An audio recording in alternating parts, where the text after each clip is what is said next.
Of tomorrow will be filled with wondrous things. What about life? Your life and mine. Will we change? Will we be happier? You know, some persons contend that the drama of daily life remains constant and will remain so forever. I wonder. Perhaps together we can find a clue to the answer on tonight's Tales of Tomorrow.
Professor Blankford!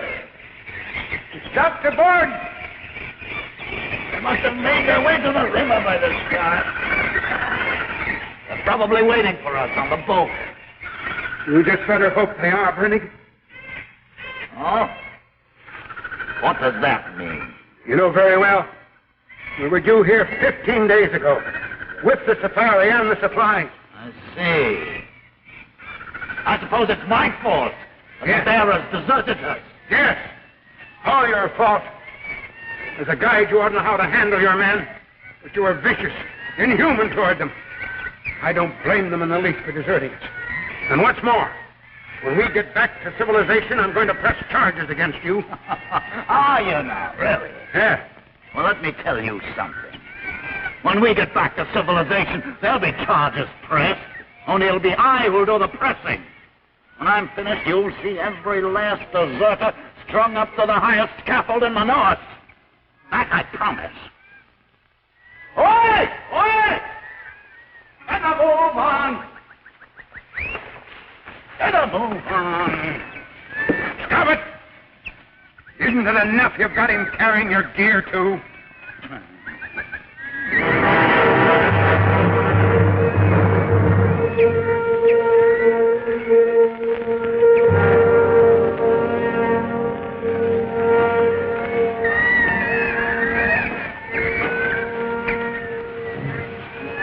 Well, here's the crater. Tom! Susan! They were here. They'd have answered long ago. We only had food enough for 10 days at the most. I hope we're not too late. Well, there's one way to find out, for sure.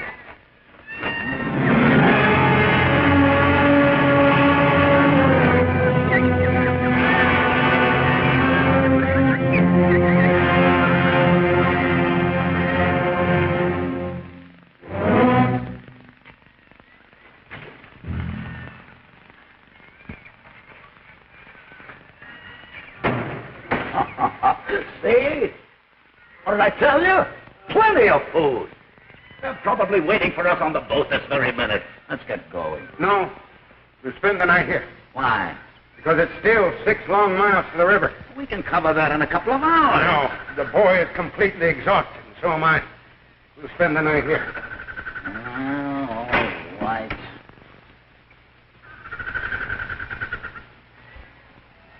Hello? What is it? I haven't the faintest idea. Looks like a dried-out watermelon. If it were 100 times smaller, I'd almost think it was a cocoon. A cocoon? This is strange. Specimens of the meteorite, papers, notes, instruments. They're all here. Blankford would never leave these things here. Perhaps they decided to travel light. Never. Not Blankford. He'd have given up taking food to save space for these specimens. What's your theory? They must still be here. Somewhere.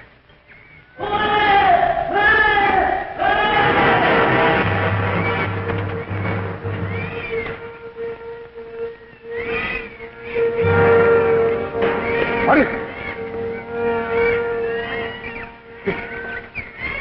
It's Blankford. Tom Pierce.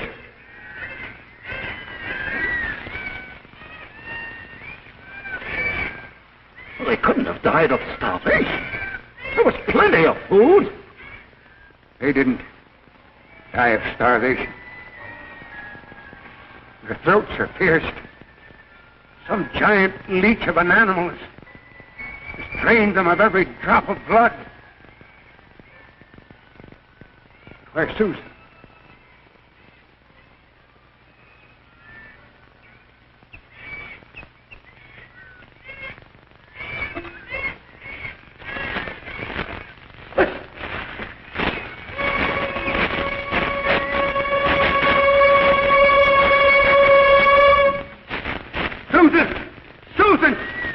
You're safe. Run away. Hide. There are hundreds of them. Run. Run. There are hundreds of them. Tom? Uncle John? Run. Hide. There they are. There. Susan! Susan!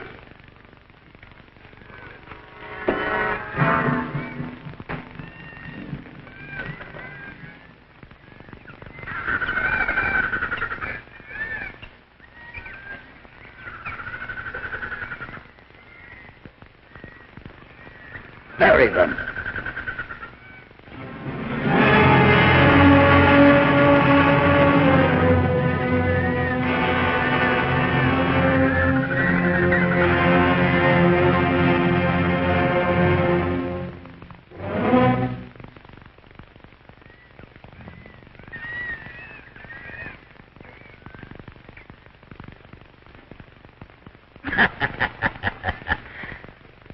Tell me, Gordon. Was this Professor Blankforth all right? What do you mean? Listen to what he says here.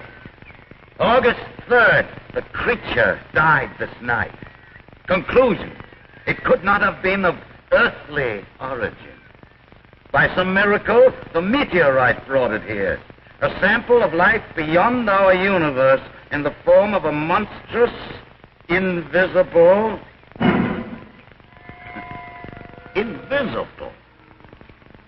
insect. Now I ask you. Where'd you find that? Over there. Let me see it. Why, it's Blankford's diary. July 23. Pearson discovered a gigantic cocoon this morning at the crater siding. 3 hours later in the work hut, the cocoon released a fully developed, invisible imago, roughly the size of a large dog. We managed to subdue the creature and bound it securely. Since the creature is invisible, we have no way of determining its shape or form. Pearson suggests that we chloroform it and make a plaster cast of it. That way we'd have a solid, dimensional figure. July 23, evening. The plaster model is finished. It is the most dreadful insect I have ever seen. My, the cocoon released an invisible insect about the size of a large dog. July 28th. This morning I discovered what the creature feeds on. Its exclusive nutriment is human blood.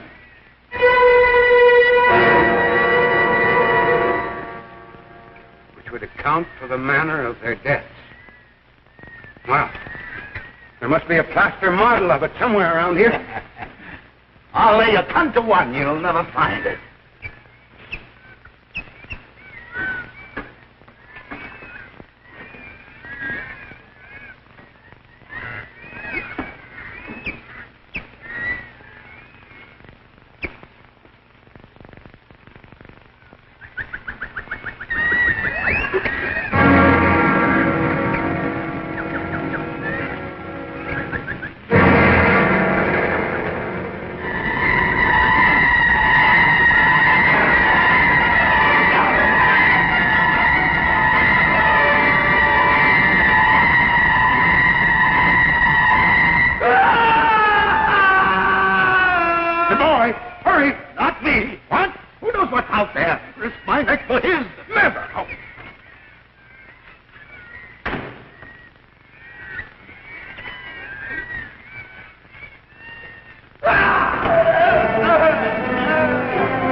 Dead. His throat was pierced. Did you see anything? I saw nothing. Yet I know something was there. Run away, Hard. There are hundreds of them. Hundreds of them.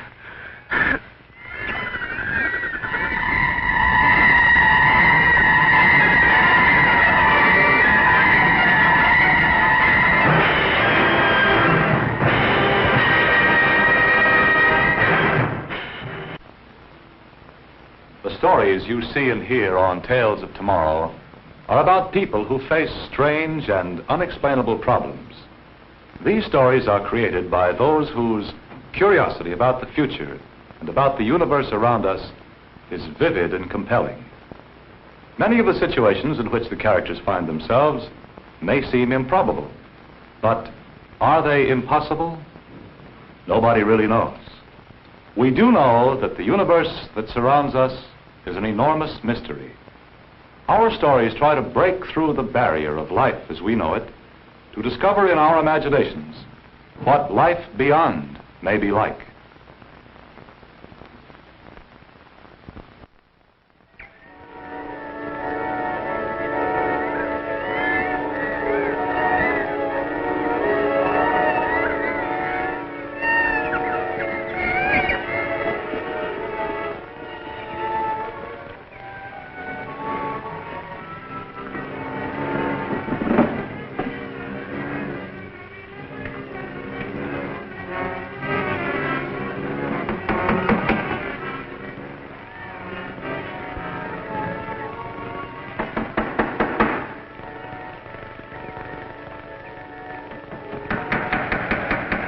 And after you left here, what happened? We hid ourselves in a cave. We waited. We waited for you to arrive. Then the food we'd taken with us was all gone. Uncle John went out to find some more. It was night. Tom and I were asleep. We didn't even know he'd left. Then Tom went after him.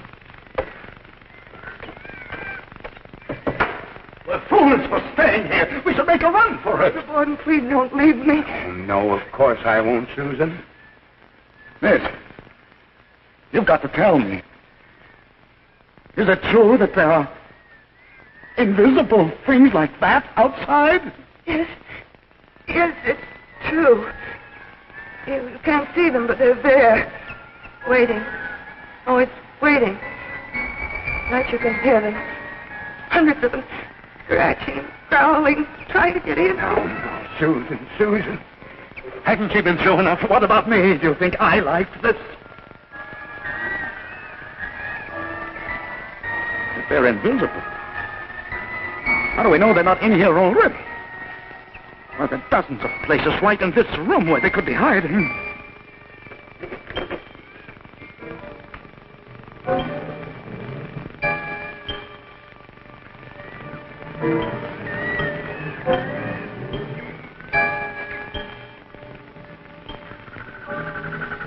If they were in this room, Brannigan, I'm sure we'd know about it by now. Oh, really?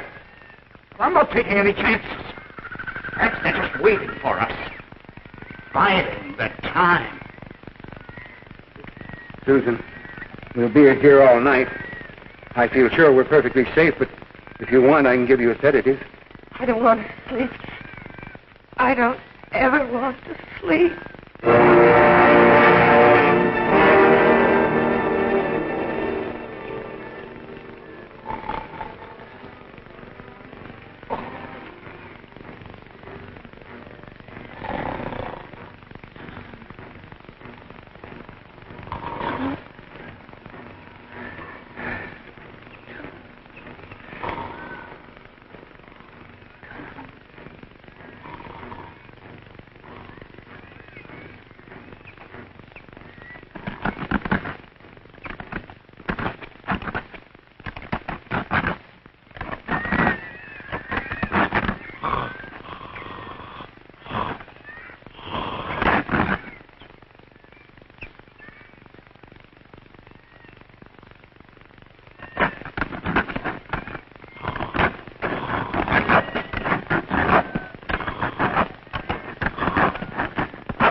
Listen to them out there. There must be dozens out there.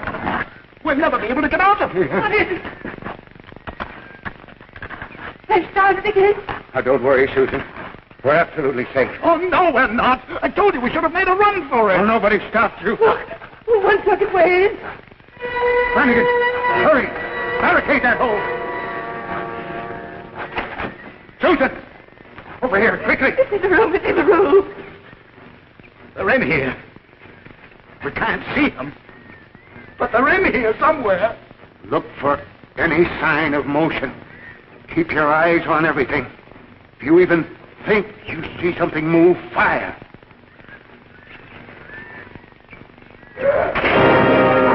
Help me! Bob! It's choking me!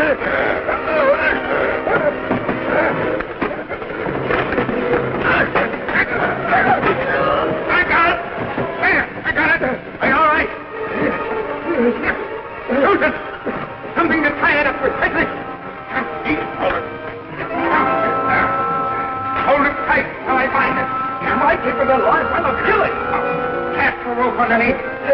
Careful. Not too tightly. It's struggling. There now. The rope will hold it. Let's carry it to that cot there.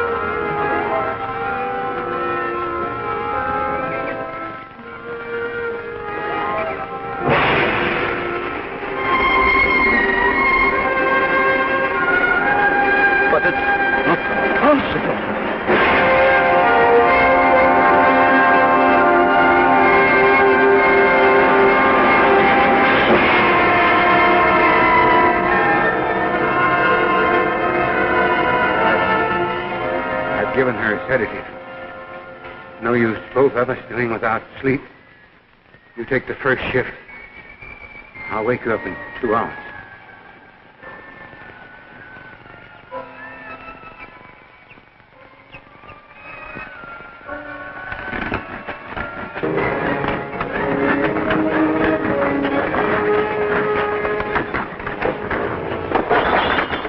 What are you doing?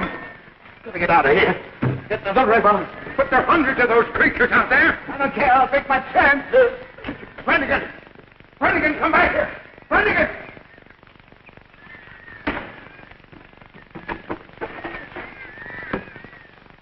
Get away from me!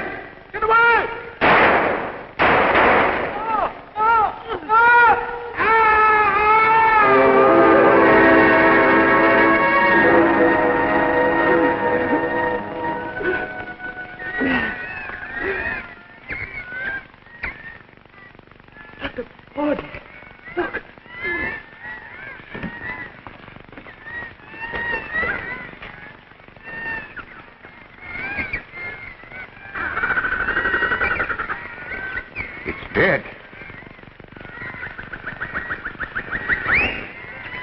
Did it? An insecticide. Incredible, but then why not? After all, they are insects. Now look, there's a whole crate of them here. Suit! It's our only chance. We'll each carry as many of these bombs as we can. We'll release a constant spray as we go. Even if it doesn't kill them, it'll stop them from following. With luck, we should make the river by morning. Come on, Susan.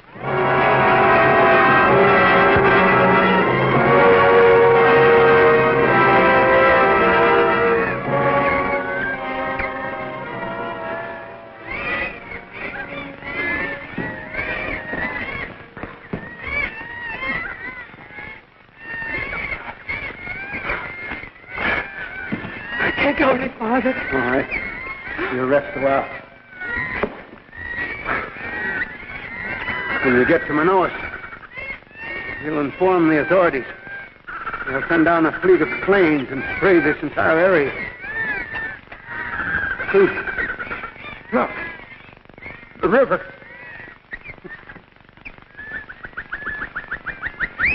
Oh, Uncle John. Come on, Susan.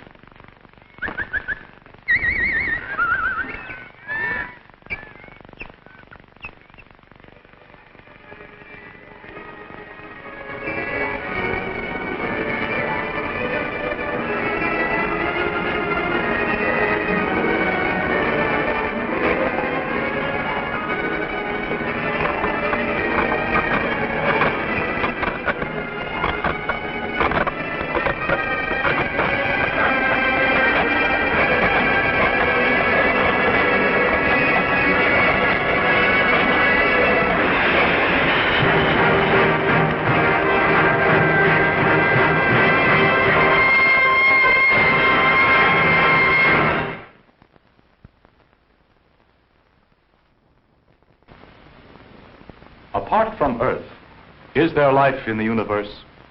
Nobody really knows. But it is possible that in the space beyond us, there is life, that there are other suns giving warmth and life to worlds like ours. In the years, in the ages, in the eons ahead, we may find the answer to our questions. We may find that in the space beyond us, beyond the stars, there are worlds with life far richer than our own. Tales of Tomorrow speculates about such a future. Next week, same time, same station, another gripping story on Tales of Tomorrow.